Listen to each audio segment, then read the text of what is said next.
cos x plus I sin x power 5, which is equal to cos power 5x minus 10 cos power 3x sin squared x plus 5 cos x sin power 4x. Then plus I into bracket 5 sin x cos power 4x minus 10 cos squared x sin power 3x. Then plus sin power 5x. So we are going to compare this answer with this one, because you see cos x plus I sin x power 5 is the same as cos x plus I sin x power 5. But now they have different answers. This one, by using binomial expansion, its answer is this.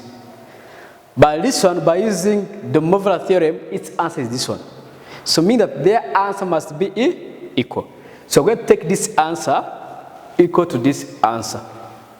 We use the equality of complex numbers.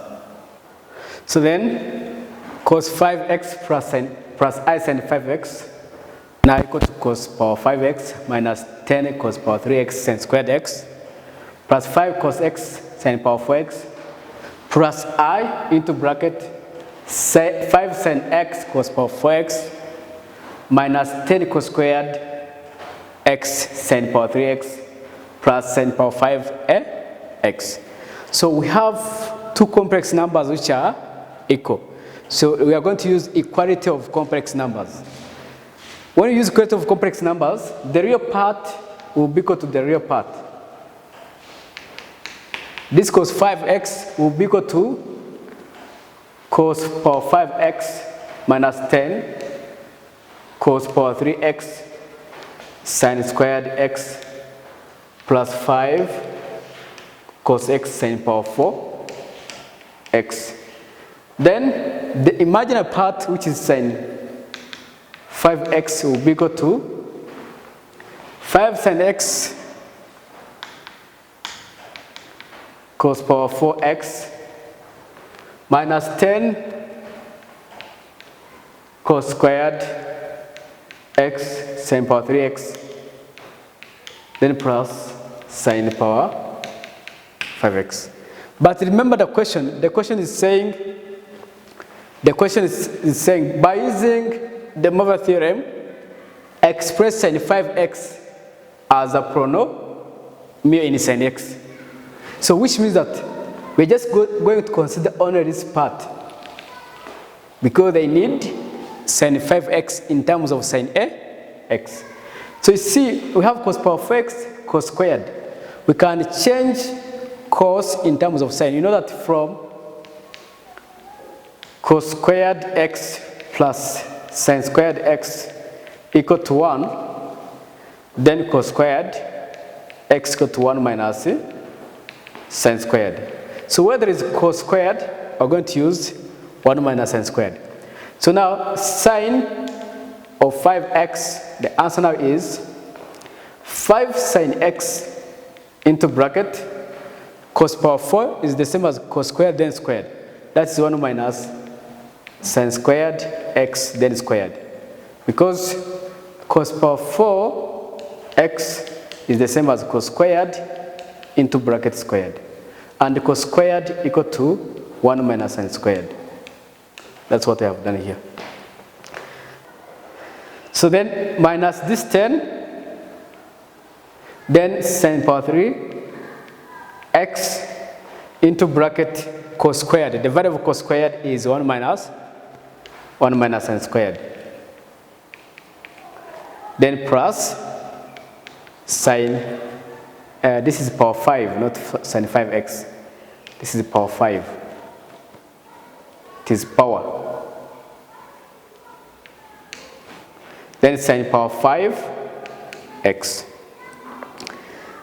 Remember when you have like a minus b squared, the answer is a squared minus 2ab plus b squared. So this is 5 sine x into bracket a squared, 1 squared is 1, minus 2ab, 2 times this, that's 2 sine squared x, then plus b squared plus sine power 4 x. Then negative 10 times 1, that is negative 10 sine power 3x. Negative 10 times this one, that is positive 10 sine power 5x. We add powers because this has power 3, this has power 2. You know when you have a like a power n times a power m, the answer becomes a power n plus a. We just add powers. Then plus sine power 5x. You see now, sine 5x equal to 5 sine x times 1, that's 5 sine x. 5 sine x times negative 2, that's negative 10 sine power 3x. 5 sine x times sine power 4, that is plus 5 sine power 5x. Then minus 10 power 3. Minus, 10 sine power 3. Then 10 sine power 5 plus sine power 5, that is 11. 11 is sine power 5x. So finally, sine 5x equal to, when you take this 5 sine x, it will be 5 sine x, then 10 power 3, 10 power 3, negative 10 sine power 3, negative 10 sine power 3, that's negative 20 sine power 3x. Then 5 sine power 5x plus 11 sine power 5x, that is 16 sine power 5x. So which means that sine 5x in terms of sine is 5 sine x minus 20 sine power 3x plus 16 sine power 5x. So that is the answer. That's how we can answer number 3. Thank you. I hope there is no any question. We are going to number 4. Number 4 is saying with the aid of complex numbers, we have to solve root 3 cos x minus sin x plus root 3 equal to 0. I don't know if you remember this form where we have like a cos x plus b sin x equal to c. I don't know if you remember this type of equation. When you have this type of equation, we form z equal to a plus bi, where a is a coefficient of cos and b is a coefficient of sine. Then how to solve that? The magnitude of z cos x minus the argument of that z equal to c, equal to this c. So that's how we solve that. So meaning that we're going to bring this constant on the right hand side. We get root 3 cos x minus sin x equal to negative root 3. So now where meaning that our z is going to be root 3 minus I. So now what will be the modulus of that z? Modulus will be equal to square root of root 3 squared plus negative 1 squared. So the modulus of z will be equal to